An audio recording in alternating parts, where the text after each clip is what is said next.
Nous sommes enfin rentrés chez nous, mes frères. Le voyage fut long.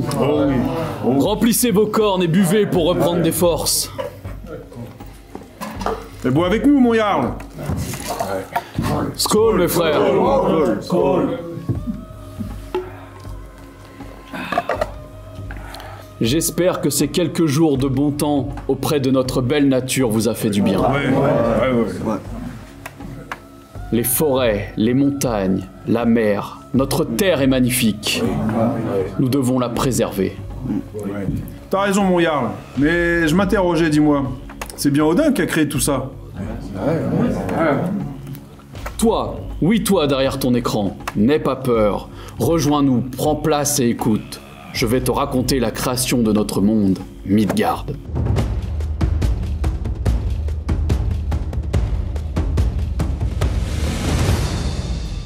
Avant la création du monde, les royaumes du froid, Niflheim, et du feu, Muspelheim, étaient séparés par un immense abîme profond appelé Ginnungagap. Ce fut bien avant la création de notre terre que Muspelheim fut fait. C'est un monde rempli de feu et de flammes, très lumineux et chaud.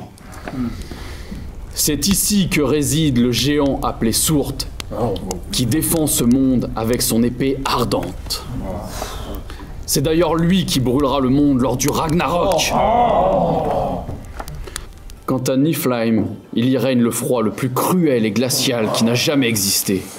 Et en son centre se trouve la source appelée Vergelmir, la source chaude qui donne naissance à plusieurs fleuves appelés Elivagar. Lorsque les fleuves sont arrivés si loin de leur source, ils se mirent à geler. Le gel libéra de la vapeur qui se transforma en givre. Le givre augmenta en volume petit à petit et parvint jusqu'à l'immense abîme Ginnungagap. Dans sa partie nord, Ginnungagap se remplit d'une lourde masse de glace et de givre, ce qui entraîna un souffle d'air glacé à l'intérieur de l'abîme. Dans sa partie sud, c'est tout l'inverse. Ginnungagap rencontrait des flamèches et des étincelles en provenance du monde de Muspel. Bien que le nord de Ginnungagap soit froid et son sud chaud, son intérieur était aussi doux que l'air et le vent. Mais lorsque le souffle d'air chaud rencontre le givre, celui-ci se mit à fondre, et de ses gouttes, une forme humaine apparut. Il s'agissait du géant du givre, Ymir. Mais ce ne fut pas tout. De ces gouttes de givre apparut également la vache appelée Andrumlar. Ymir se nourrit de son lait. La vache se nourrit en léchant des pierres de givre salées. Le premier jour qu'elle lécha une pierre, une chevelure d'homme apparut. Le deuxième jour, ce fut une tête d'homme qui apparut. Et le troisième jour, ce fut un homme tout entier. Son nom est Buri. Buri engendra un fils appelé Bor. Bor épousa Besla, avec qui il eut 3 fils, Odin, Vili et Ve. Les fils de Bor décidèrent de tuer Ymir, qui était un être mauvais. Ils emportèrent ensuite son corps au milieu du Ginnungagap et créèrent notre monde, Midgard. De son sang, ils firent la mer et les lacs. De sa chair, la terre sur laquelle nous marchons. Et de ses eaux, les montagnes. Ses dents et ses os brisés ont donné naissance aux pierres et éboulis de roches. Avec le crâne d'Ymir, ils firent le ciel. Ils lancèrent son cerveau en l'air et en firent les nuages. Pour fixer la voûte céleste, ils placèrent 4 nains.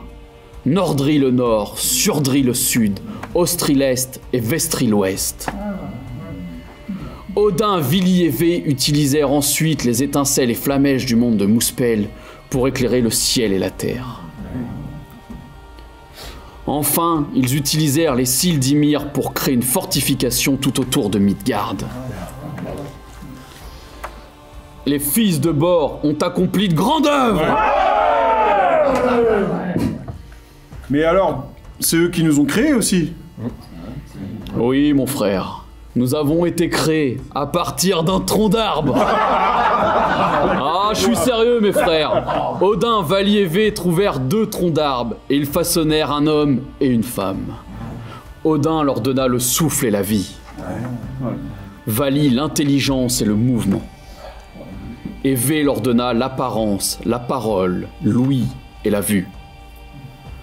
Ils leur donnèrent des vêtements et un nom. L'homme fut appelé Ask et la femme Embla.